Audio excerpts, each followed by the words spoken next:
Amigos, ¿cómo están? Muy buenas noches, sean todos bienvenidos.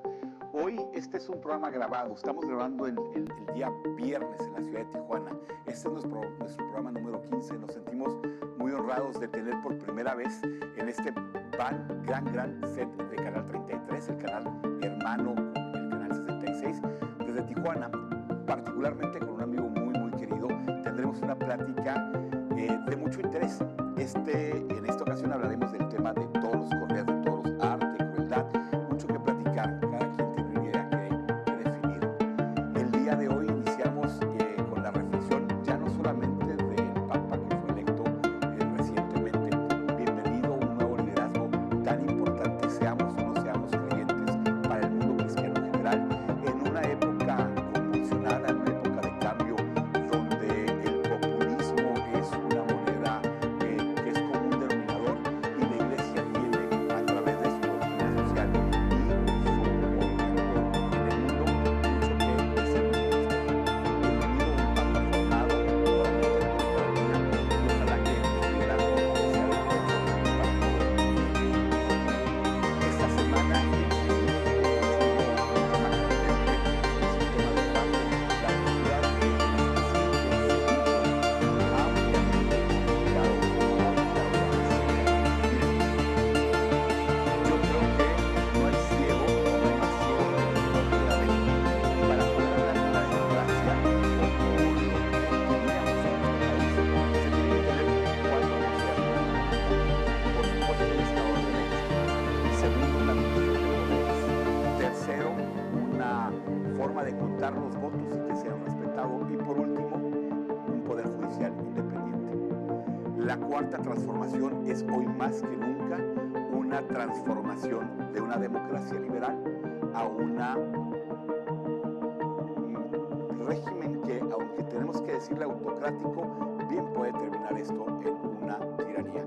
Cedillo, un expresidente formado en Baja California, nativo de Mexicali, llega a la presidencia y es el continuador de el famoso error de diciembre. Un presidente que logró, entre muchas cosas, hacer una profunda revisión de la Suprema Corte, quitarle al presidente el poder que tenía de nombrar a los ministros y darle independencia. Desde el 95, la reforma de Cedillo le permitió a este país, en el 97, que Cuauhtémoc Cárdenas llegara a la regencia en la Ciudad de México. La transformación democrática del país es, sin lugar a dudas, un impulso de Cedillo desde la presidencia. Por eso encontrar a Sheinbaum como un autócrata que saca el tema del Fobaproa, tratando de tener raja cuando sabe perfectamente el riesgo que hubiera corrido este país si los ahorradores hubieran perdido sus ahorros. Es cierto, como en todos los gobiernos, y esto no lo hace justificable, hubo excesos, hubo gente que aprovechó y abusó. Pero en el mundo entero las crisis bancarias tienen como ejemplo el rescate que en México se dio. Costó 20,000 millones de dólares. Los costos del gobierno de Andrés Manuel son mucho mayores y no se trata de tiros por troyanos, no se trata de ver quién desperdició más dinero. Miren, en Argentina en el 2001, el famoso corralito, así le llamaron, fue el esfuerzo del gobierno por contener la crisis bancaria.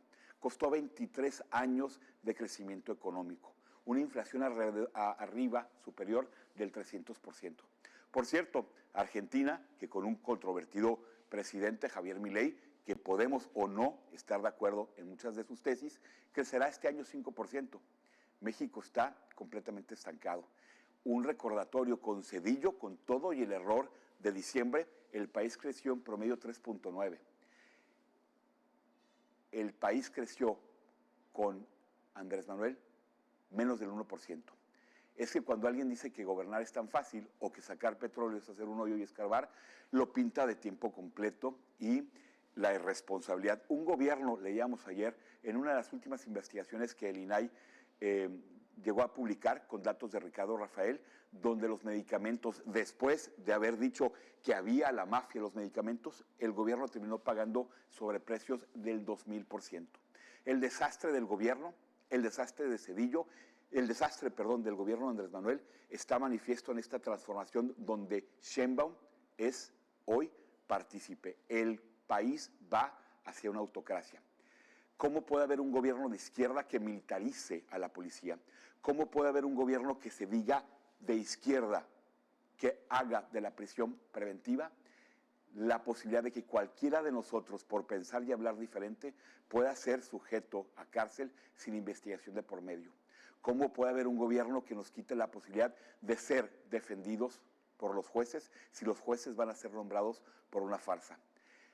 Sheinbaum sabe perfectamente que este país no será el país más democrático del mundo por la farsa de la próxima elección. Yo personalmente considero que el país será entregado a grupos de poder donde la justicia será más ciega que nunca. ¿A qué me refiero? Tendrá un claro favor a través de los grupos que los impongan. Este es un llamado para reflexionar cuál es nuestra posición. Seamos o no seamos privilegiados, tengamos precariedad económica o no, todos vamos a padecer de un gobierno autócrata, de un gobierno que no nos dé la oportunidad de defendernos, de un gobierno donde el dinero ya no alcance. Mire, Andrés Manuel endeudó este país en 175,000 millones de pesos. Llegará el momento en el cual un gobierno populista, como está sucediendo, gaste más de lo que ingresa.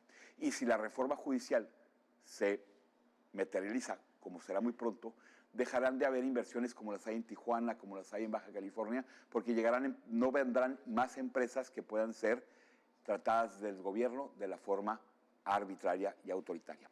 Quiero dar las gracias a todo el equipo de producción, a Evelinda y a toda su gente aquí en Canal 66. Ramón nos está ayudando en cámaras. Es un gusto tenerlos aquí. Vamos a un corte comercial, regresamos en 2 minutos y ya me saboreo echar una buena charla con un amigo muy querido. Carlos Mora Álvarez nos acompaña el día de hoy. Nos vemos en 2 minutos. Gracias por acompañarnos. ¿Estás lista para las elecciones judiciales? No sé dónde informarme. En Conóceles Práctica y Ubica está todo.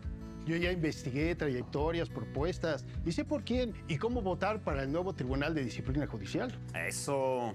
Estas magistradas y magistrados van a supervisar el trabajo de todas las personas juzgadoras del país. Por eso es tan importante elegir de manera informada. Tú también prepárate en Conóceles Práctica y Ubica. Este 1 de junio votemos por magistradas y magistrados del Tribunal de Disciplina Judicial. INE. Este año, Baja California vivirá una elección histórica. Tendremos elección judicial. Por primera vez, la ciudadanía decidirá quiénes serán las magistradas y magistrados del Tribunal Superior de Justicia. Ellos y ellas revisan y resuelven apelaciones, es decir, aseguran que las sentencias de juezas y jueces sean justas y correctas. Para más información, visita nuestras redes sociales o nuestro portal www.ieebc.mx. Este 1 de junio tienes la decisión en tus manos. Participa y vota.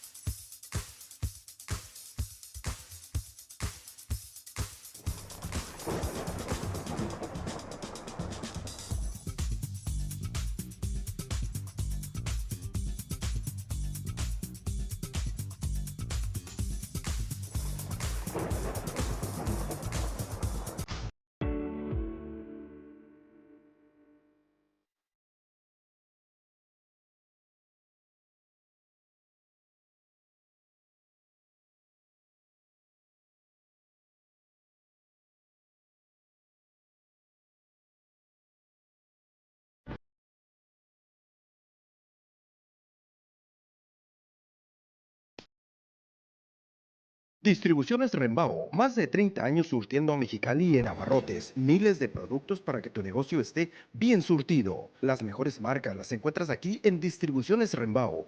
Precio y disponibilidad de producto nos distingue. Visítanos en el más grande centro de distribución de la región en Mexicali. Ahora también nos encontramos en Ensenada, frente al Ciprés, y en la ciudad de Tijuana, frente a Macroplaza.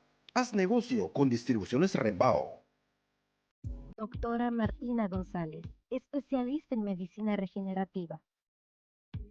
Te esperamos en Reforma número 980, local 5, segunda sección, o en Raye Novena número 1801, Local 12, Colonia Calles, en Plaza del Bosque.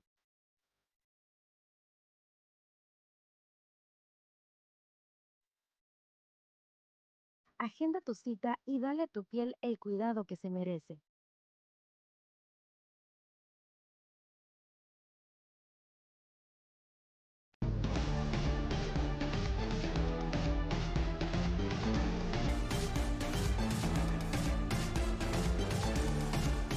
Amigos de Mexicali, soy Farid Diek y estoy muy contento porque los visitaré por primera vez este 4 de julio en el Palenque del FEX. Los quiero invitar a mi conferencia que será parte de Motiva 2025, en donde además seré el padrino del evento. Será un evento gratuito en donde los boletos solo estarán disponibles por medio de los patrocinadores que nos apoyan. Será una noche inolvidable. Los espero. Amigos, bienvenidos. Me siento muy honrado de estar en Tijuana, me siento muy honrado de estar con alguien a quien quiero mucho, Carlos Mora Álvarez. Carlos. Pancho, qué gusto, querido Pancho, qué gran honor, qué privilegio. No, al contrario. Qué privilegio que estés en Tijuana, para empezar. Carlos, para los que no lo conocen, que seguramente muy poca gente, Carlos es empresario, tiene una faceta política, ha estado en gobierno, ha representado a organismos empresariales nacionales y regionales, es escritor, ha tenido la posibilidad de ser un gran conversador y aprovecharlo para poder también hacernos conocer gente brillante de nuestro estado, los dones, mujeres que han construido también con su día a día a través de las doñas. Es un estudioso de la política, es un estudioso de los toros, ha escrito libros al respecto y por eso el día de hoy en este programa que tiene que ver con la fiesta brava, con las corridas de toro, arte o crueldad, para mí era obligado invitarlo. Carlos, esta es tu casa nuevamente, muchísimas gracias. Gracias, Pancho. Realmente me siento muy honrado y, bueno, es un tema que me apasiona desde... Tengo 63 años de edad y tengo más de 60 años viendo toros. Creo que nadie sabe de toros más que las vacas, eso es evidente, pero en términos reales y prácticos es un tema que me apasiona y es un tema que he tratado de estudiar a lo largo de mis 63 años de vida. Carlos Mora ha escrito varios libros. El último es un libro de toros. Carlos, la primera pregunta es, ¿cómo te atreviste a escribir un libro de este tema en una época donde seguramente es políticamente incorrecta? O sea, los movimientos de los jóvenes, sobre todo, de la nueva ola en lo que marca tendencia. ¿Por qué escribir de toros, Carlos? Sí, es un atrevimiento totalmente fuera de contexto por una razón muy particular, Pancho. Mi editor, el maestro y mi compadre Hugo Alfredo Hinojosa, tenía un par de años insistiéndome, más de 2 años insistiéndome que publicara un libro sobre la tauromaquia en general. Yo me resistía y le decía, Hugo, cuando escribo de toros pierdo totalmente la objetividad porque me gana la pasión y el toreo es muy subjetivo. Cada aficionado o aficionada que se siente en una plaza de toros, en una barrera, tiene su propia visión de toro, su propia emoción y tú puedes estar con enseguida y tú estás viendo una cosa y yo estoy viendo otra cosa y ella o él están viendo otra cosa. ¿Por qué? Porque tiene que ver con la pasión interna de cada quien, cómo lo vive. Cuando empecé a revisar los ejercicios de prohibición, que yo soy antiprohibicionista de lo que tú me pongas. Si a alguien le quiere prohibir algo, yo soy un liberal que va a defender cualquier tipo de prohibición. Andrés Manuel dijo prohibido prohibir, ¿eh? Entonces le digo a Hugo, ¿sabes qué? Sí, vamos a hacer un libro sobre toros, pero no yo. Tú también le vas a entrar y vamos a invitar a un grupo de amigos. Y son 14 varones y 4 damas que participaron en este libro. Este libro, que por cierto le invertimos el título, inicialmente se llamaba Coros Taurinos por una fiesta que acallan. Le dije, no, invierte el título, por una fiesta que acallan Coros Taurinos. Entonces dije, ¿por dónde empiezo? Le dije a Hugo, mi editor, que no escribe todo, le dije, escribe, mándame tú tu primer artículo, quiero saber cuál es tu visión. Invité a otros grandes amigos taurinos del mundo taurino, más que nada aficionados, para que me dieran su visión, lo que sienten. Tú conoces a uno de ellos, nuestro compadre, el Marco Antonio Valdés III, Marco Antonio Valdés Martínez, que luego firma como tercero, querido hermano. Pero Marco tenía una visión muy distinta a la mía. Por ejemplo, él se enfocó en una parte de la tauromaquia que yo no me hubiera imaginado, que es las peñas taurinas, donde se agrupan y se juntan los taurinos y hacen su evaluación sobre la fiesta. Ese es el artículo de Marcos, por ejemplo. El de Hugo Hinojosa, que no es taurino, le tocó estar en la Plaza de México el día de Pajarito. Y tan se equivoca en el título que le pone el día que vi volar el pajarito. Y le pregunto yo con todo respeto, ¿le viste el pajarito o qué? No, le dije, el día que vi volar a pajarito. O sea, empieza una dinámica de lo que es la jerga taurina, que es muy particular. Pajarito es un toro que brincó del redondel a... Es un toro muy famoso, pajarito, a estas alturas por un suceso muy extraño. La Plaza México es una de las más cómodas, una de las más bonitas y la más segura del mundo. Y en la historia de la plaza, que está a punto de cumplir 80 años el año que entra, si es que logramos que se vuelva a abrir, ahorita está prohibido, ahorita entramos ese tema. En la historia de miles de toros, jamás un toro había tomado tal dimensión que pudiera llegar a las gradas. Y este toro le pasaron 4 cosas muy extrañas. Salió avanto, que es decir, muy alocado, vio las tablas, que es muy raro que las vean, brincó sobre la tabla, se apoyó en el burladero. O sea, casualmente las patas traseras, los toros tienen manos y patas. Para alguien le dice las patas traseras. Se apoyó en el burladero, agarró viada, cruzó, hay una cadena que evita eso, agarra con las patas, con las manos la cadena y cae en la segunda fila. Cae sobre una señora, me evito el nombre por respeto, pero la señora lo único que hizo fue voltearse y de repente una señora guapa, mayor, pero con falda, entonces lo único que ven se ven los pitones del toro y las enaguas de la señora. Entonces fue muy visible, muy ruidoso, afortunadamente no pasó nada, brincaron inmediatamente los subalternos, se atoró el toro entre las gradas y ahí mismo lo apuntillaron. Pero ese es el artículo que hubo, porque él estaba ahí, entonces el día que vi volar el pajarito, le dije, y por eso la broma. Pancho, fue un ejercicio muy desgastante por varias razones.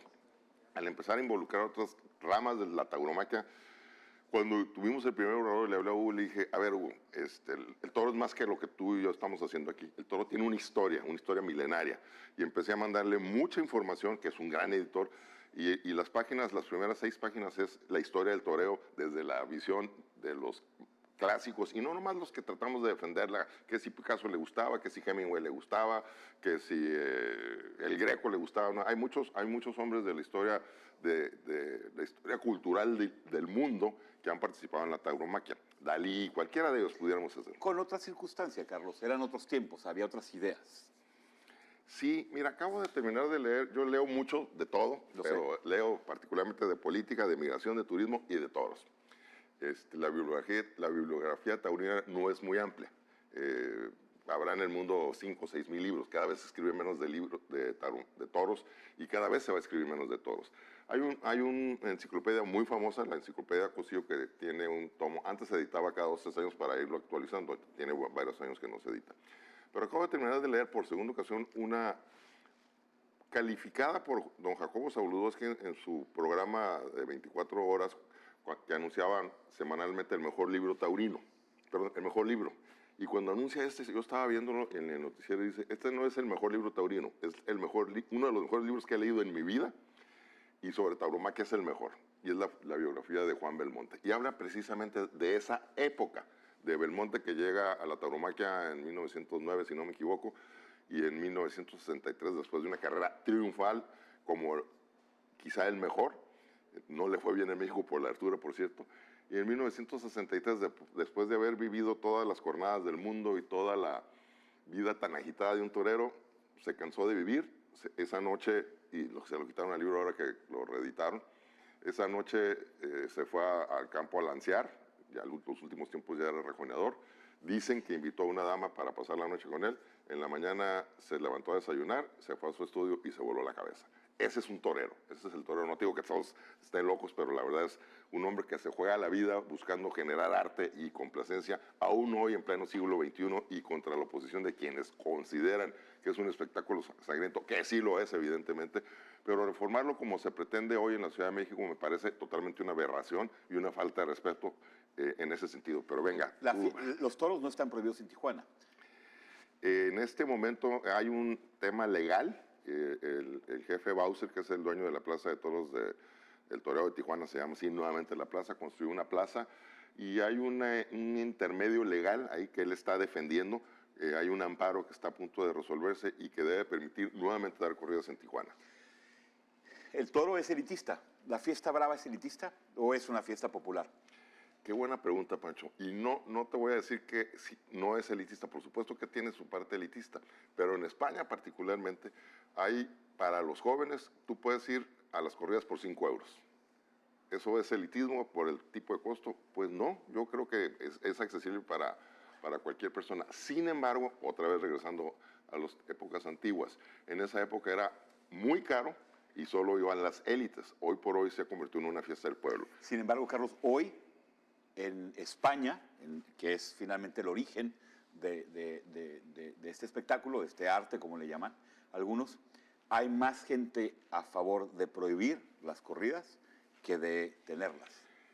Otra vez muy buena pregunta, Pancho, pero este año que acaba de concluir en el 24, bueno, te pongo 2 ejemplos muy sencillos. Le está arrancando la Feria de San Isidro, que es la feria más importante del mundo, se celebra en la Plaza de Toros Las Ventas en Madrid.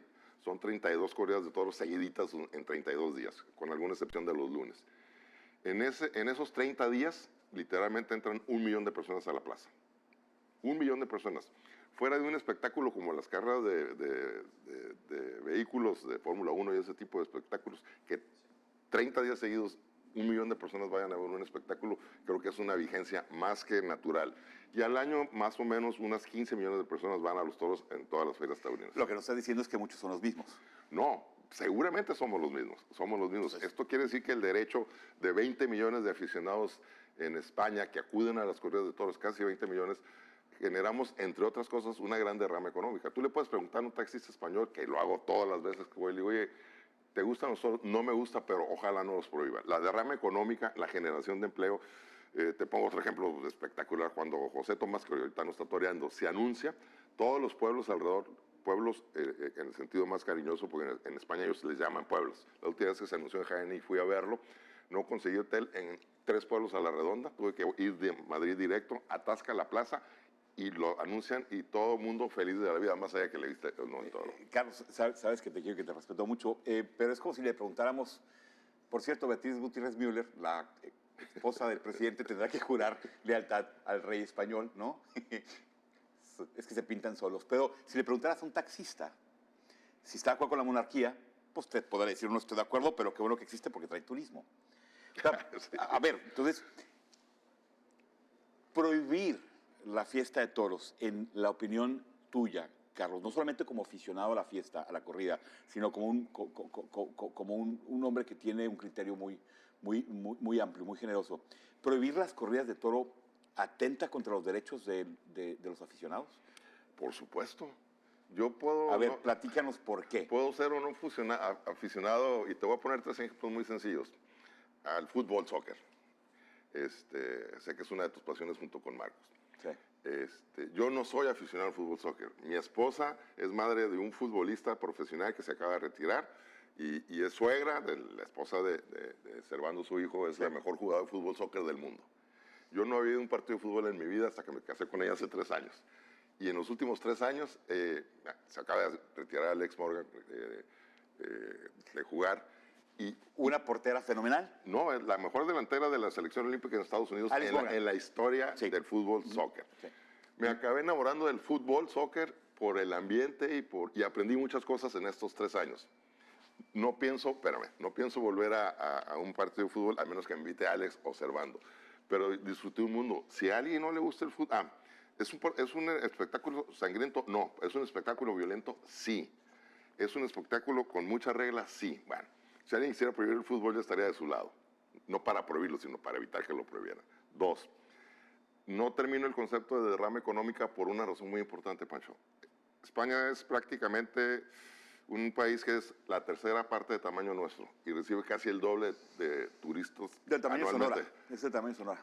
Y España, de esos casi más de 80 millones de turistas que reciben al año, una 4ª parte, o sea, 20 millones de turistas vamos al tema taurino. Bueno, el Vaticano es mucho más chiquito y la gente va a ver al Papa. Pero una cosa es ir por una hostia y otra cosa es que te den una hostia. ¡Hostia!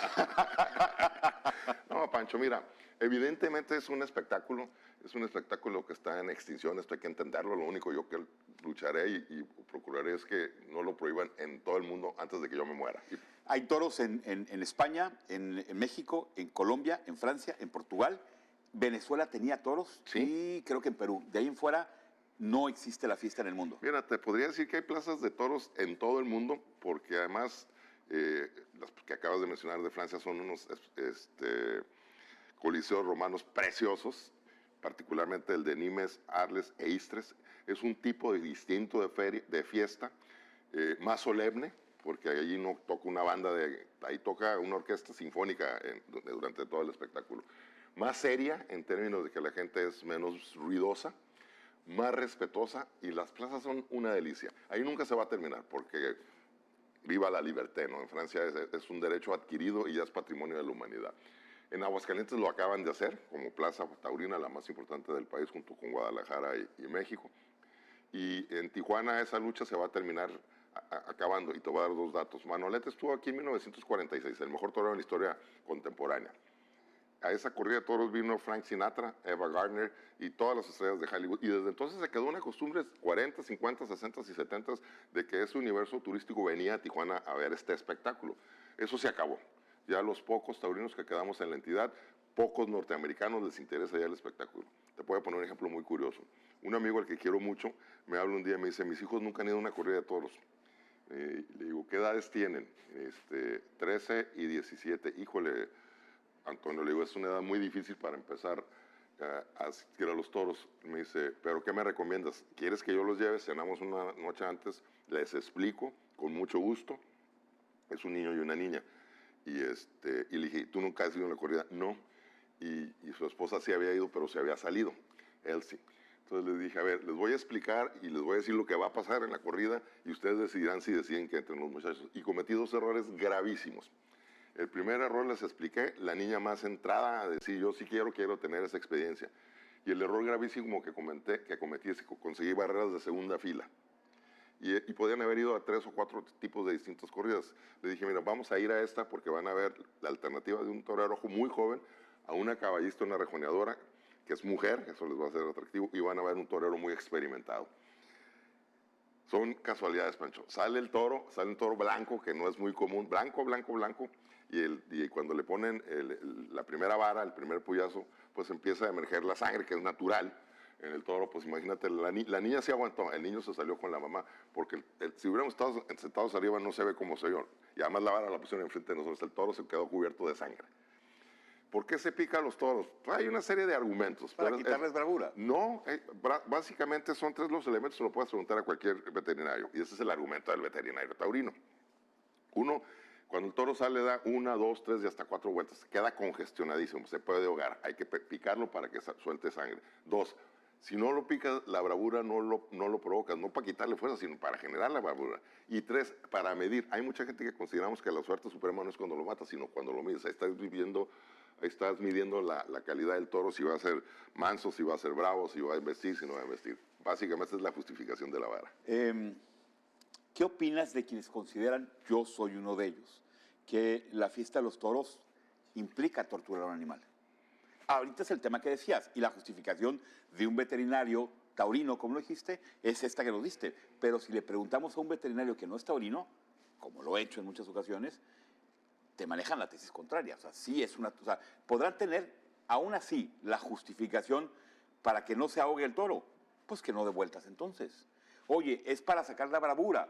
Pues porque el toro tendrá que defenderse. Y aparte, yo creo que es tortura. A ver, no es que sea tortura, no hay que ser... La pregunta ¿es tortura? El hecho de que estén 10 o 15 o 20 mil personas o 50 mil, que es el tope del amigo, 47 mil y fracción, que disfruten. Yo no disfruto la sangre del toro, yo no disfruto que el toro sufra. Hay quienes argumentan, yo no sé cómo lo pueden decir, que el toro no tiene sentimientos y que no siente. ¿El toro tiene derecho? El toro tiene derecho, sí, a vivir. Un toro de lidia tiene muchas más virtudes que un toro que no es de lidia, o que un animal que no es de lidia, porque vive el doble regularmente. 3, vive en una condición maravillosa en el campo. Y 4, y más importante, genera riqueza y genera empleo.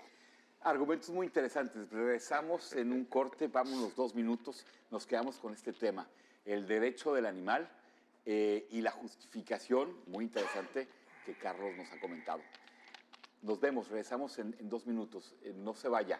554-7766, 554-4466, nuestros teléfonos en cabina. Este es un programa grabado, pero igual vamos a estar para darle seguimiento a sus comentarios. Este es Al mal tiempo, la buena charla, y miren que la charla de hoy está muy buena. Gracias.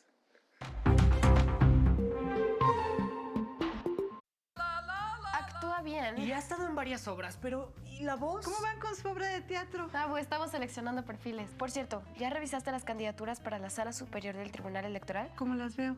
Entra, conóceles, practica y ubica. Ahí encuentras todo, desde su trayectoria profesional, laboral y académica, sus propuestas y visiones, hasta sus datos de contacto. Habrá nuevas boletas para estos cargos, son color azul. Pues a informarnos. Este 1 de junio vota por una magistrada y un magistrado de la Sala Superior del Tribunal Electoral. INE.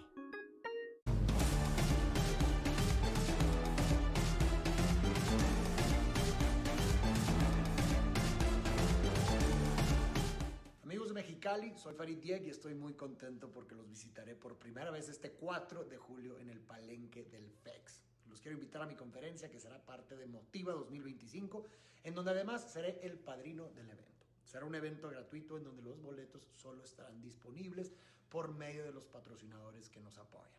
Será una noche inolvidable. Los espero. Estimables amigas, amigos, gracias por estar ahí en la intimidad de su hogar en su programa de entrevistas con el público.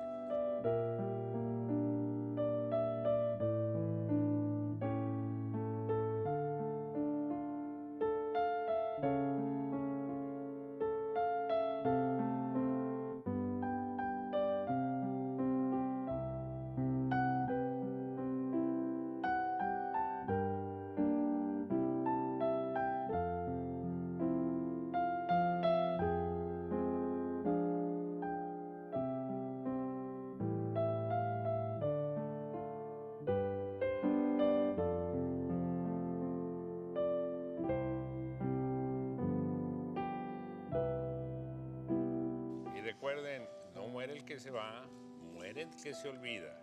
El que no vive para servir, no sirve para vivir.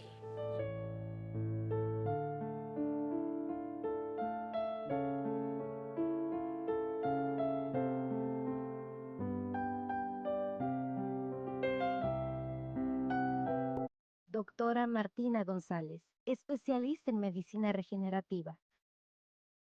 Te esperamos en Reforma número 980, local 5, segunda sección. O en Raye Novena número 1801, local 12, Colonia Calles, en Plaza del Bosque.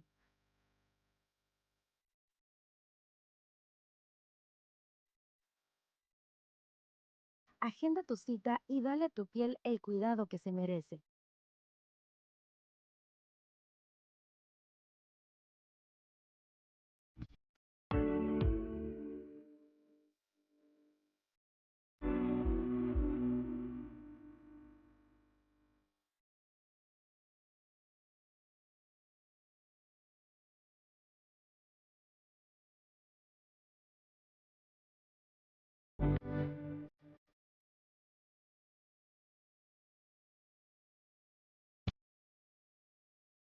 Distribuciones Rembao, más de 30 años surtiendo a Mexicali en abarrotes, miles de productos para que tu negocio esté bien surtido. Las mejores marcas las encuentras aquí en Distribuciones Rembao.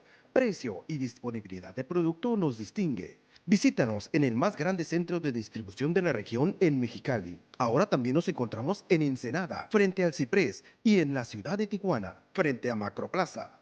Haz negocio con Distribuciones Rembao.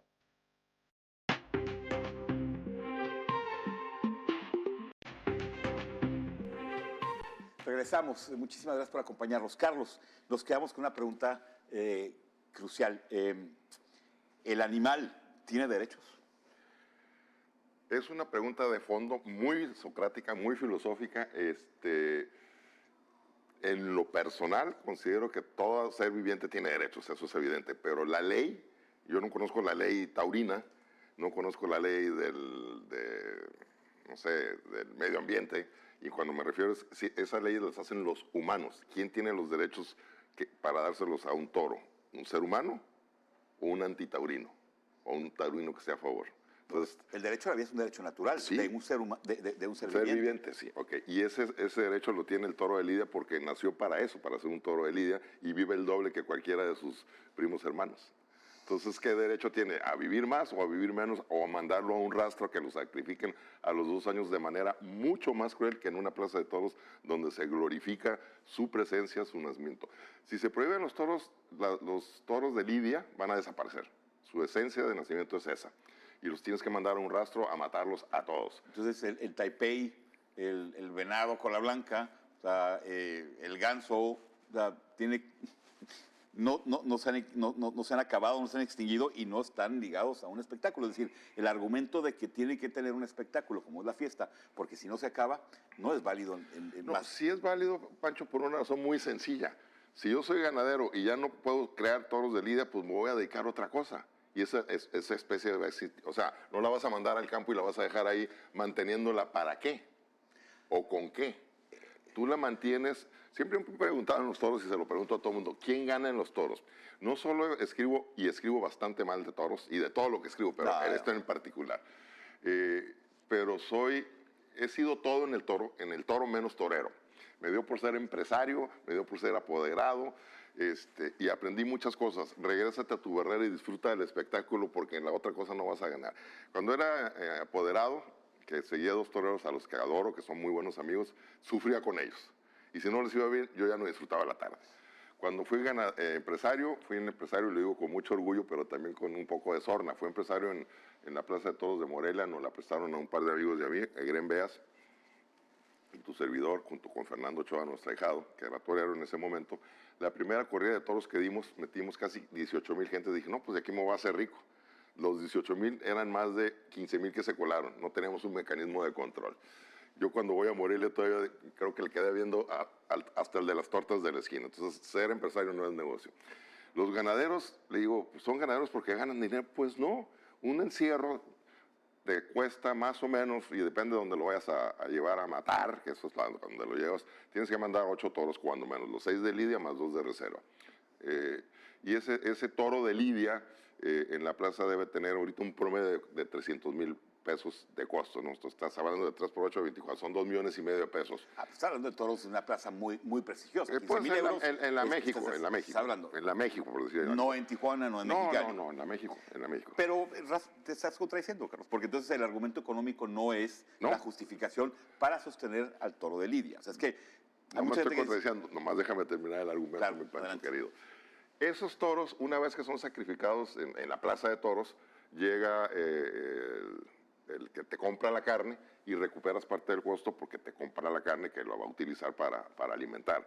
Pero ese toro tuvo una muerte digna, una muerte apreciada, una muerte ovacionada. Y no se lo llevaron directo a rastro nada más para sacrificarlo para beneficio de aquellos que son antitaurinos pero que les encanta la carne, ¿verdad? Eso es algo que nunca he entendido. Pero es que es muy difícil entender el concepto de una muerte digna cuando sacas a un animal, lo llevas a un redondel, lo picas, lo abanderillas, lo sacas de su hábitat, haces que el animal se defienda, aunque sea un toro bravo. Yo recuerdo haber estado muchas tardes en Rancho Seco, porque me quedaba cerca cuando estudiaba. Una de las más importantes ganaderías. Y tú estás cerca de un toro de lidia, como me tocó estar, a caballo y a pie, a 20 metros, y el toro no está cerca. En el campo no embiste. Bueno, entonces, eso de la bravura...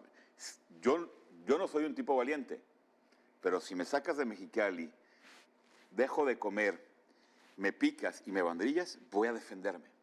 Entonces, independientemente del argumento del sufrimiento, yo creo que, a ver, Carlos, una pregunta que no puedo dejar de hacerte. ¿Es ético la corrida de toros? ¿Es ético? O sea, ¿éticamente es válido? Mira, te voy a contestar con una serie de argumentos porque son más inteligentes de los que yo pudiera armar. Al respecto del libro empecé a hacer una serie de publicaciones, por esto me hiciste el honor de invitarme, que se llaman Coros Taurinos. Correcto. Y estoy dando voz ahí a los grandes pensadores de este siglo. Y el más importante, bueno, uno de los más importantes pensadores de este siglo, que es don Fernando Savater, un gran filósofo español, dice, no tienes derecho a condenarme porque me gustan los toros. Y no voy a negar mi gusto por los toros porque tú me quieres condenar. Jamás hubiera pensado que Fernando Savater le gustan los toros. Es un gran aficionado. Yo he leído prácticamente toda su obra y jamás hubiera esperado que tenía... Pérez Reverte, Savater, Vargas Llosa era un gran aficionado y un gran defensor de la tauromaquia. Tiene una participación en uno de los libros más extraños, se llama Navegante. Navegante fue el toro que estuvo a punto de matar a José Tomás en Aguascalientes en abril del 13, 14. Y Navegante es el toro hablando a través de distintas voces. Una de esas voces es Mario Vargas Llosa. ¿Qué pensó el toro? Pero entonces, la respuesta es ética. ¿Es ético? Es ético. En palabras de Sabater, es ético. No, en palabras de Sabater lo que dijiste es ético su derecho a que le guste. Pero la ética tiene una concepción. La sociedad está mejor después de una acción, ya sea en utilidad, ya sea en un pensamiento kantiano, ¿no? O sea, si mañana todos replicáramos el tema del toro, la sociedad estaría mejor, ¿no? Hay un utilitarismo, le queda algo a la sociedad de bienestar. Qué buena palabra. De bienestar. Ahorita dijiste algo que te tengo que responder, dijiste que no eres un hombre valiente. No solo eres un hombre valiente, lo reconozco, y mi candidato permanente, para que lo sepan, ¿eh? A lo que sea yo voto por él. Podemos tener estas... Siempre de la polemización, de las diferencias salen... Claro, es que esa es la idea del programa, es un programa inteligente que nos invita a pensar, ¿no? Ya los antitaurinos estaban en muchos foros en defensa del toro. Siempre les argumento lo siguiente. Yo a mis nietos los llevé a los toros desde que eran bebés. Así hay fotos de mis nietos en los brazos. ¿Los siguen? ¿Son aficionados? Esa es la respuesta que te iba a dar. Mi nieta Valentina pensaba que se dormían. Cuando se enteró, que ahorita ya va a cumplir 15 años, cuando se enteró que no se dormían, me regañó y no volvieron a una corrida de toros. Mis nietos ya no van a los toros. Mis hijos aprendieron a ver todo desde niños y nada nos hace más felices que estar los cuatro juntos en una plaza de toros. Y por último, el amor de mi vida, Gloria Elena Martínez Yagüez, mi actual esposa, que la conozco desde la infancia, nos reencontramos el 25 de mayo en Las Ventas. Por cierto, este libro esa portada se llama así. Entonces le digo, ¿sabes qué? Una de las razones por las que me quiero casar contigo es porque el resto de mi vida quiero ir a los toros. Y si te gustan los toros a ti, estar tomado de la mano con Gloria Elena Gemi, Gloria Elena Martínez Yagüez es el acrónimo de sus iniciales, es el momento más feliz de mi existencia, Pancho. Entonces, si es ético, pues no sé si tenga una valoración filosófica y más una connotación de ético o antiético. Desde el punto de vista tuyo debe ser inético.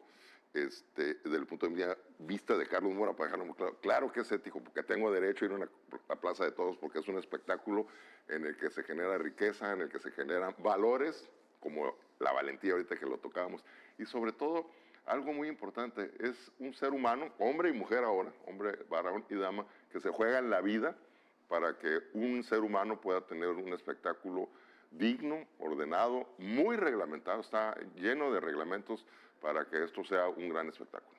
Ahorita que mencionaste, Carlos, de tu familia, de Valentina, ¿crees que es el futuro de la fiesta brava, que se vaya extinguiendo? ¿Las corridas es un arte, en tus palabras, o es un espectáculo en las mías, en vías de extinción? No podemos negarlo, Pancho. Esto está en vías de extinción, por supuesto. Una de las plazas más importantes del mundo, que está en Barcelona, estuve ahí en el último cartel que mataron la corrida de José Tomás, Juan Mora y Serafín Marín. Fue un gran espectáculo porque era la última corrida que se celebraba por la causa de un gobierno catalán, con todo respeto a los catalanes, contrario a las políticas públicas del resto de España, y cerraron una de las plazas más hermosas del mundo. Legalmente, los propietarios ganaron un juicio el año antepasado, ya regresaron las corridas, y es un ejemplo muy interesante que también me obligaba a hacer este estudio.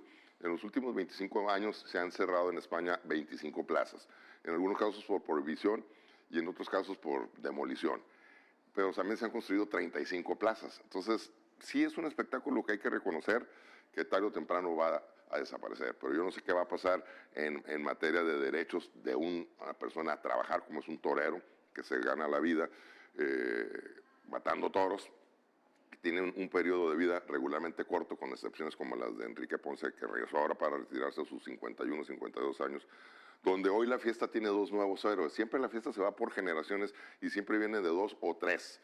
Nuestra época fue, la mía, cuando menos que arrancó mi afición en los 70, aunque mi primera corrida la vi en el 63, esa generación fue Manolo Martínez, Eloy Cavazos, acompañados de Curro Rivera, de Toño Lomín y una gran gama. El pequeño gigante. El pequeño gigante, gran ser humano. Por cierto, él presentó nuestro libro en Monterrey, en la Autónoma de Nuevo León, que le sorprendía aquí a nuestro amigo Reinaldo Cornejo. Y, por ejemplo, en este momento estamos viviendo ¿qué te diré? Un crecimiento taurino de manera insospechada, porque en la tauromaquia está sobre los hombros de un joven peruano, Andrés Rocarrey, que es la sensación, cosas que no estaban sucediendo en los últimos años, está llenando todas las plazas. todas las plazas, y este año está que no cree nadie. Y el año 23, el 26 de abril del 23, en Sevilla, José Antonio Morante de la Puebla bordó el toreo de tal manera que cortó un rabo que no se había cortado un rabo en esa plaza en los últimos 52 o 53 años. Entonces, estos dos hombres que van a verse las caras en Sevilla y luego en Madrid, no solo van a llenar la plaza, sino van a llenar los alrededores. Y cosas que está logrando también José Antonio Morante de la Puebla. Ya no quiere torear si no transmiten las corridas, como defensa de los toros. Porque hay zonas donde ya no, y quieren que sea en televisión abierta. Entonces, sí hay un esfuerzo. Y el Morante no lo hace porque le interese que lo vean a él, lo hace como, digamos, la máxima figura en este momento de España. ¿Qué es una figura? El que mete gente a la plaza. Esa es una figura. Y el que llena la plaza es una máxima figura del toreo. Creo, Carlos, amigos que nos ven, que un gobierno populista es el que prohíbe y que le impide a la gente poder decidir. Creo en el derecho de decisión.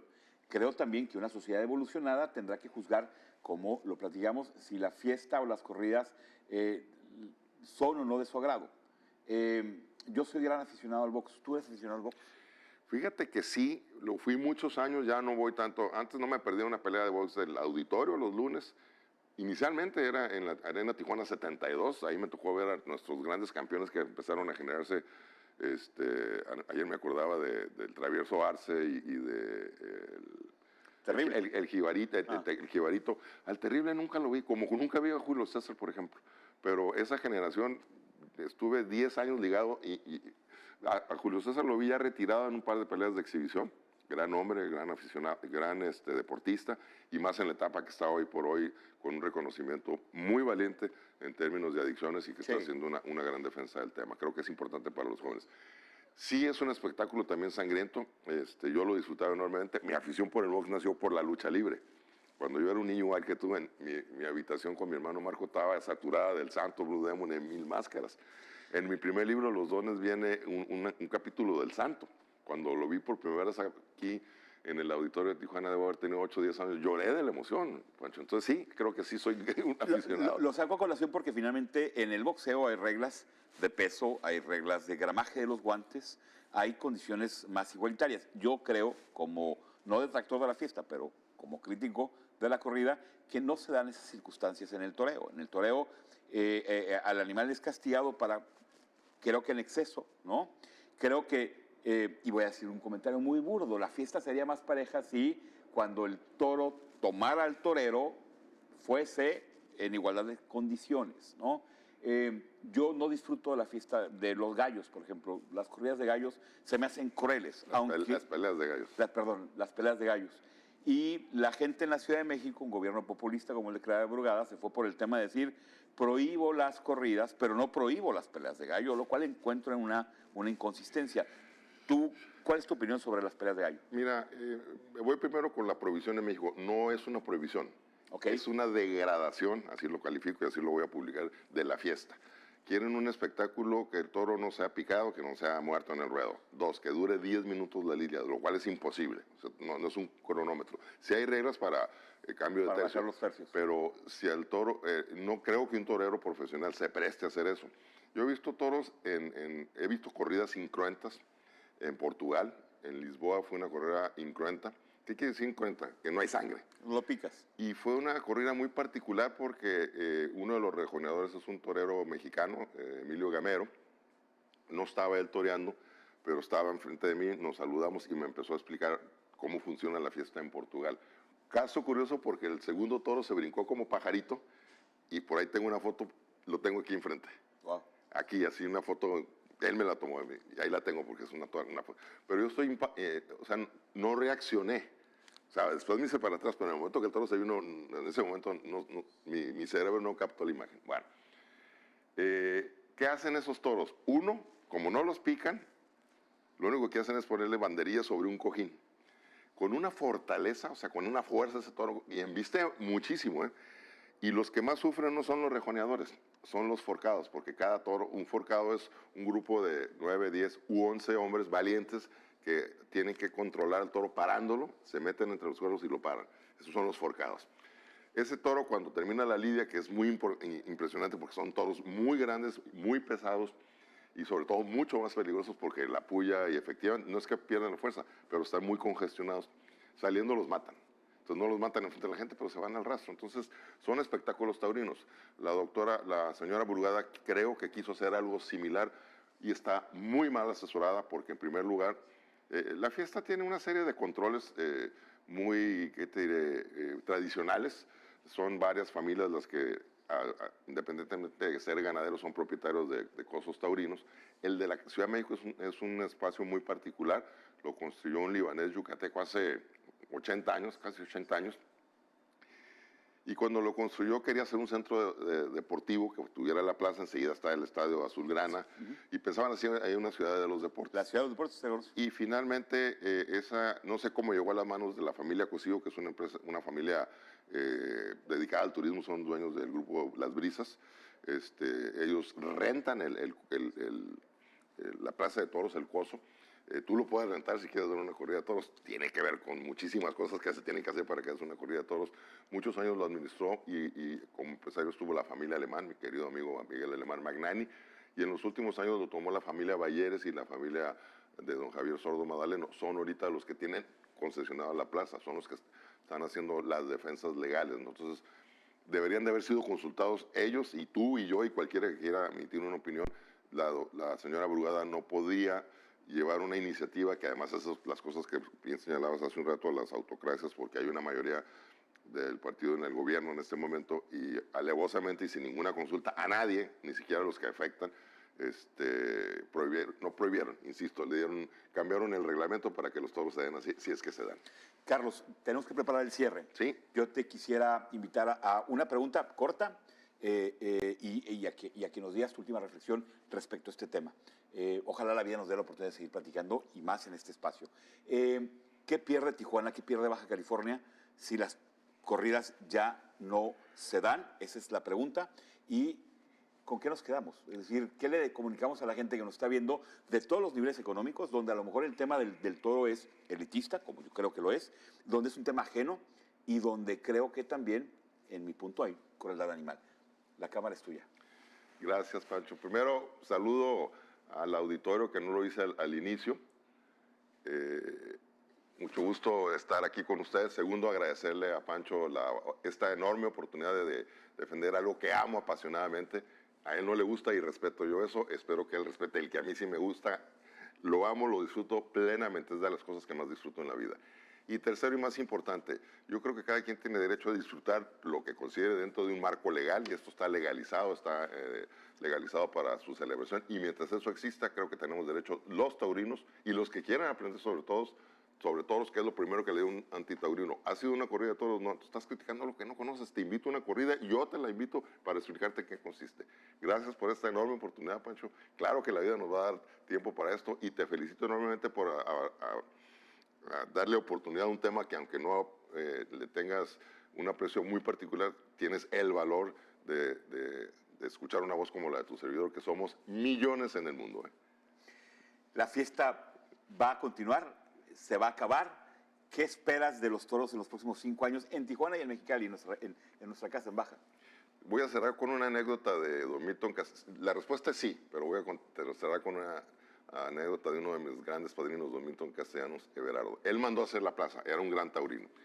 Y los tiempos de construcción de la Plaza Calafia, cuando estaban terminando, llegaron los arquitectos y se fueron retrasando un mes tras mes, tras mes, tras mes. Y lo citó un domingo y dice: si no hay corrida de toros, el próximo domingo va a haber corrida de bueyes, y se me van todos. Amigos, este fue el primer programa en Tijuana, gracias a las instalaciones de Canal 33, al Canal 66, gracias a la cálida presencia de Carlos. Este va a ser el primero de muchos, nos sentimos en casa estando aquí. No deje de hacernos llegar sus comentarios, este es un diálogo inteligente, y para hacerlo ocupamos que tú nos veas y participes. Esta es tu casa, esa es su casa. Este es Alma del Tiempo, Buena Charla, y Carlos Mora Álvarez, ha sido, como siempre, un gusto conversar contigo. Pancho, te debo una más, y saludos al señor Cavada, siempre, querido amigo. Abrazo, gracias a todos, nos vemos pronto. No deja de vernos la siguiente semana.